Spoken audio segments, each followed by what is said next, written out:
attraction. I pretty much achieved my dream life. I live in the penthouse that I thought I would. I drive the cars that I thought I would. I have the woman that I thought I would. I dress the way I thought I would. I have the watches I thought I would. Every single thing that I ever put my mind to, I absolutely achieved.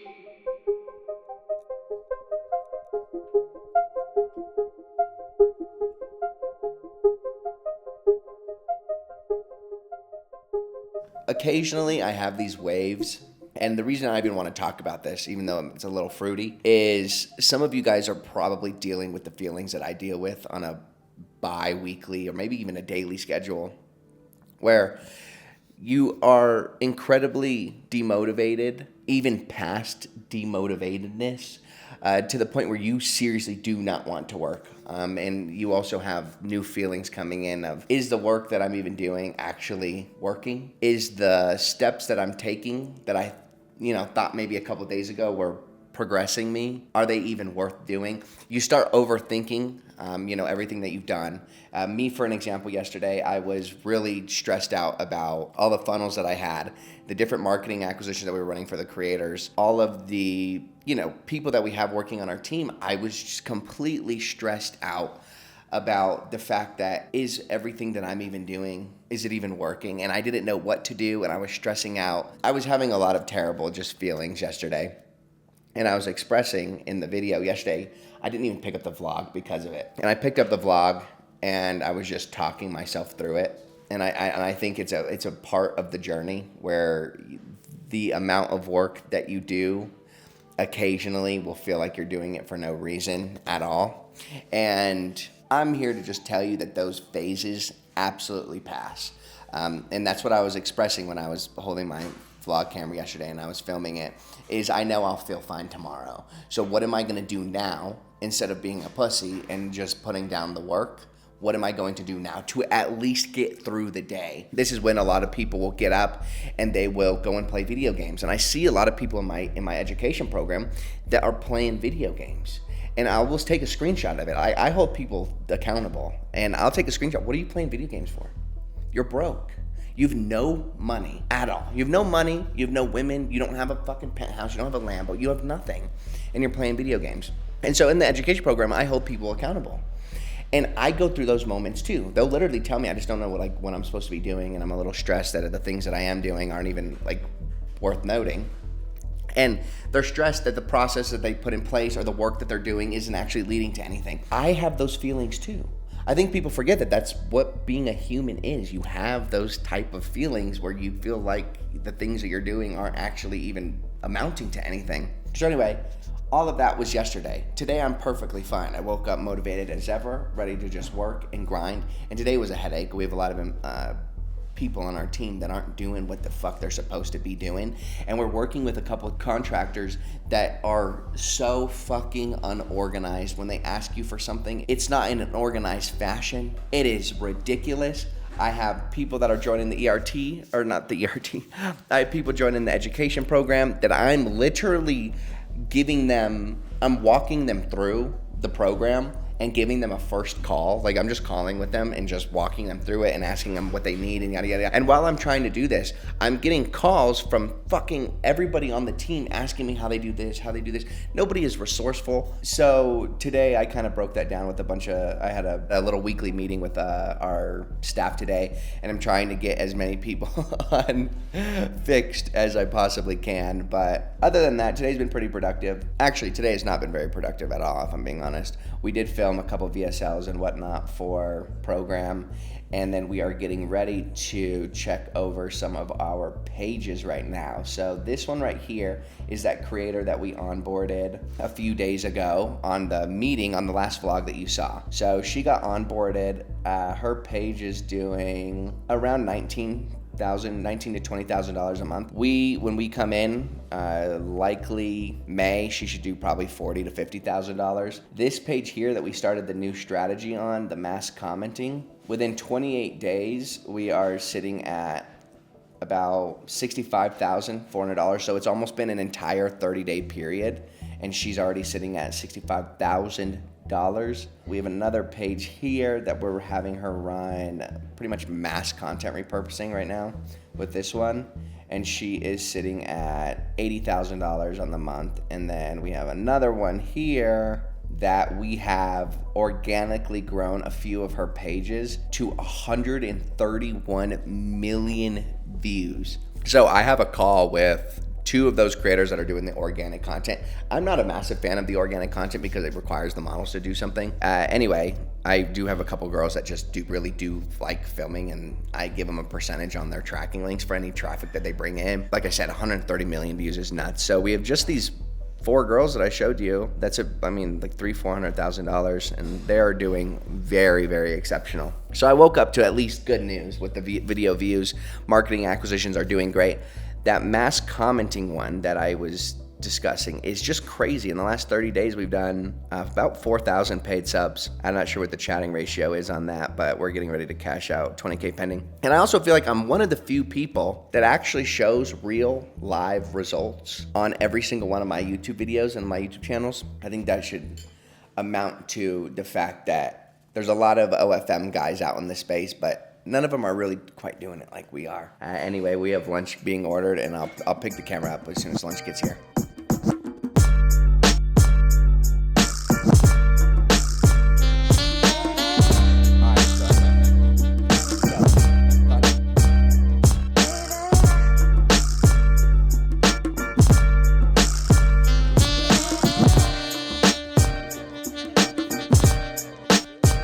It's the money.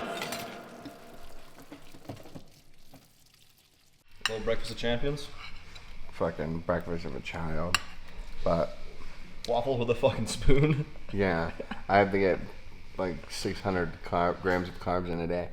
God. So I have to eat children's food and cookies all day. It's ridiculous. How do you say any of your fat? Or do you just like not worry about your fat? I have like 100 grams of fat. Yeah? I have a lot of fat. I have 5,000 calories.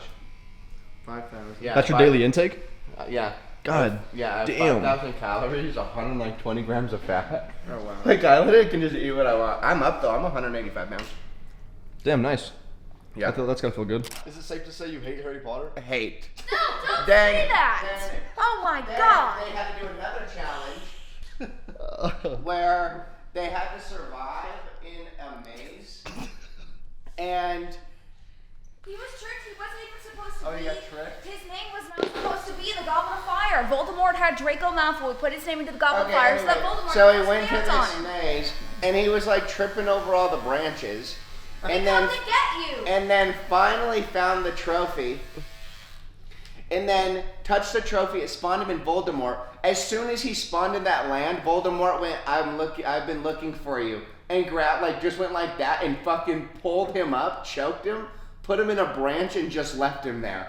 And then Voldemort was talking and expressing how he's finally back. And while Harry Potter's like literally like this, like getting fucked up. And then Voldemort's like, "Oh my God, I forgot you were there. Like I forgot." Like just dominated him. And somehow he got down and then just ran for his life. You can't say anything about Harry Potter when all you've seen are little clips. Start from the beginning. Harry Potter and the Sorcerer's Stone. Oh, okay, let's start from the beginning. At the beginning of the movie, not only does he get bullied by regular people, but then he gets bullied by fucking, who's the blonde kid? Draco Malfoy. Draco Malfoy! He gets bullied by Draco Malfoy. So the entire beginning movie is just him getting bullied. And the only way you can find...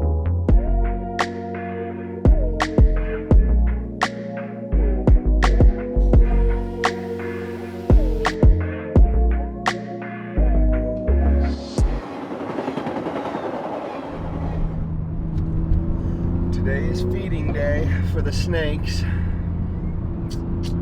gotta go run to some scales and tails, get a little food. Yeah, we're headed to Scales and Tails. We're gonna get some little hoppers for our snakes. We're gonna feed them.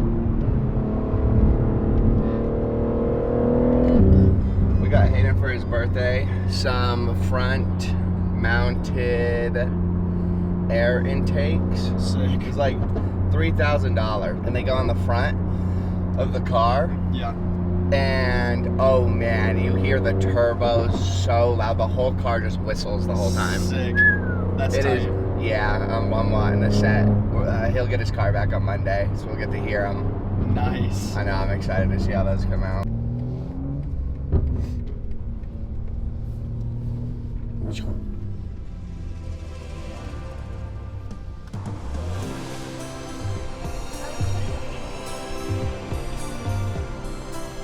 Thank you.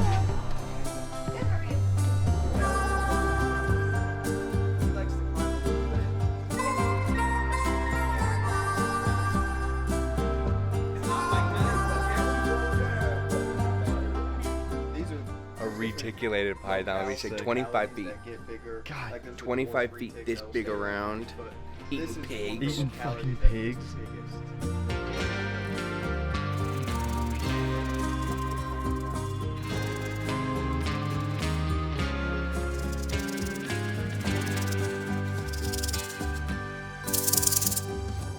Alright, if you want him, let's do it.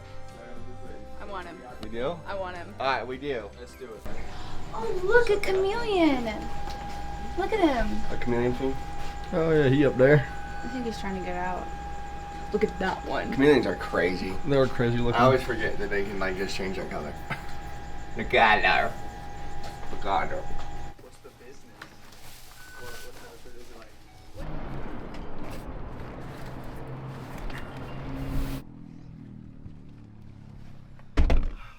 Our dreams are coming true. They did come true. How do you feel back there? Good. I have a snake in my lap.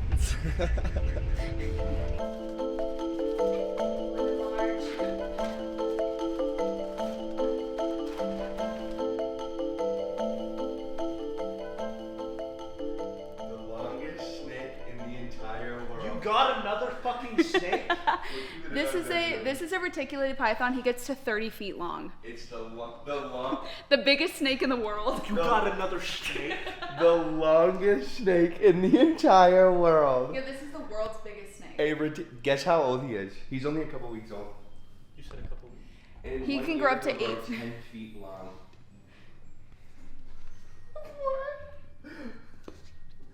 Yeah, right there. No, that's him.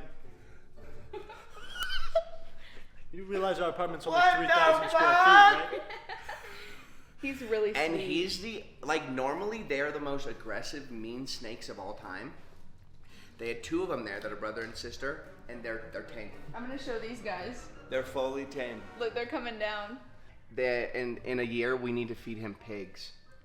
Yeah, baby piglets. Yeah. Where are we getting pigs, bro? At Scales and Tails. They sell pigs. $15. You said $15? Uh-huh. Baby pigs. And rabbits. Live rabbits. Here, open Cole's door. Let's go show them. They got another fucking snake, bro. The longest He's got snake in another the world. snake? This is the biggest snake in the world. Guess how old he is. Holy shit. He's a couple weeks old. He's already this long? He He grows. gets- Go ahead. He gets up to max 30 feet. 30 feet?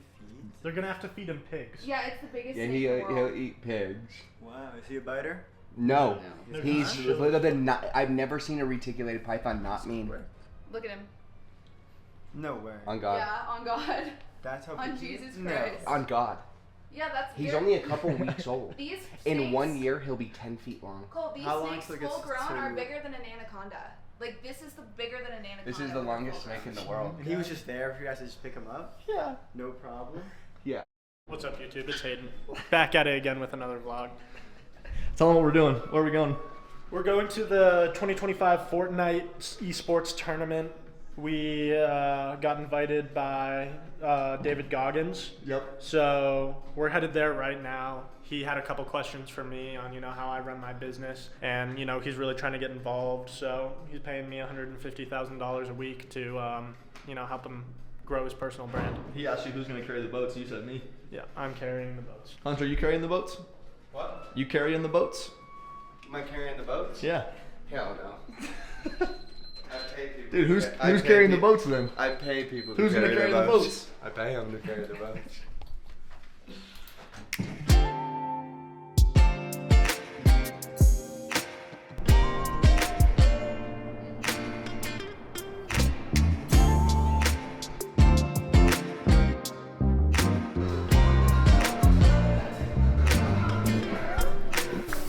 You already know?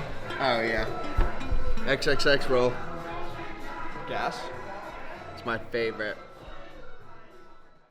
Alright, we're sitting here, we're getting some sushi. And last night when I was laying in bed, I was thinking this super odd experience with TikTok. And anyway, I was starting to get into like the financial world, but I was still incredibly lazy. So in order for me to try and make myself feel better, I fell into this TikTok knowledge junkie sphere and started learning about the law of attraction. And a lot of videos started showing up on my feed talking about Nikola Tesla, who effectively said, if you learn the laws to the universe, then you can attract anything you want, something along those lines.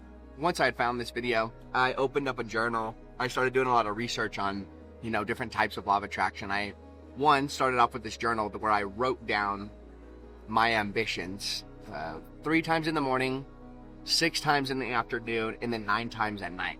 And it was pretty much present day. I am so grateful for $300 a day because I wanted to make $10K a month. And this was like the main goal. So that was the name of the game for law of attraction. 369 method was the one that I chose. And I wrote this down every day, and I probably filled out 5 or 6 notebooks full of I'm so grateful for 10K a day.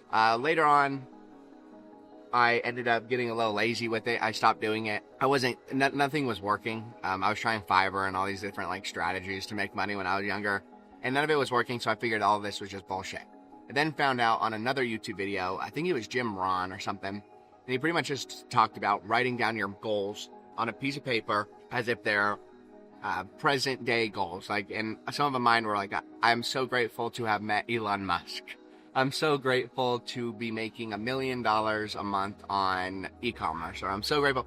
All these random goals, and I've kept that sheet with me for a very, very long time, for years and years.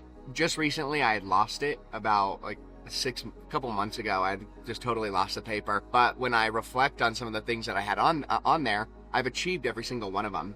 I bought the Lamborghini Huracan Technica in the exact same spec that I wanted. I bought my G80 M3 in the exact same spec that I wanted it in. The only thing that didn't come to play was I have an X5M Comp that I didn't ever expect owning, and I didn't really buy it for me. I bought it for the household so that we could have another car. But everything that I had written on there in terms of, money making, things that I own, materialistic items, everything had completely come true.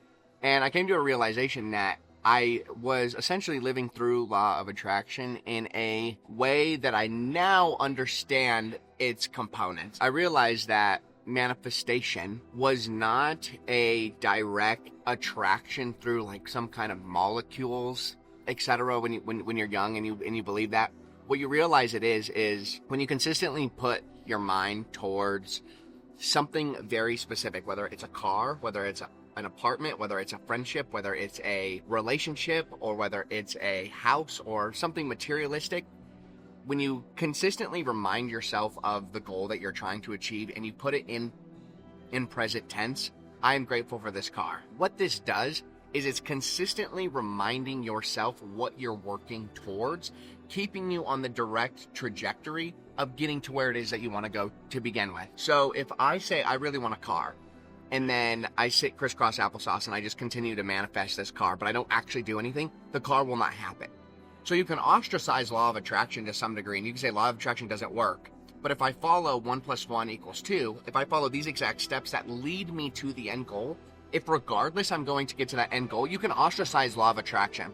Law of attraction is essentially used as a buzzword to give yourself some form of productive procrastination while you're sitting there and you're writing on your little journal. I can't wait to have this. I can't wait to do this. If you just did the work, you'd end up in the same exact place regardless. So you can use law of attraction as kind of a motivating factor for why you're doing something. If you stand up in the mirror every day and you tell yourself, I'm grateful for $10,000 a month, and you do that every single day, you'll probably end in the $10,000 a month.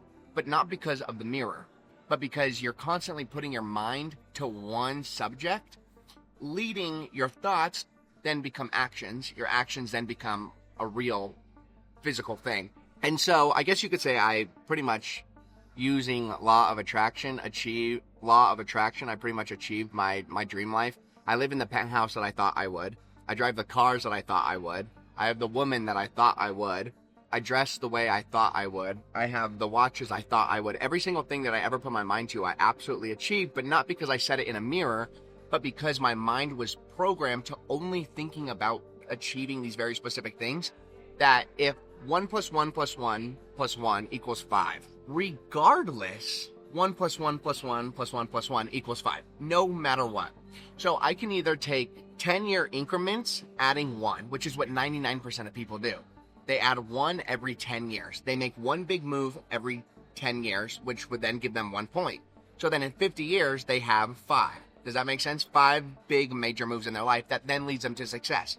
But if we understand that 1 + 1 + 1 + 1 + 1 always equals 5, why not achieve 1 + 1 + 1 + 1 + whatever to 5 in 1 month, or in 30 days, or in 60 days, or in 2 years? If regardless the outcome, if I go to the gym and I specifically work on this very specific thing, and no matter what, this is the outcome, why am I prolonging it 10 years instead of just doing it in 2 years or in 3 years?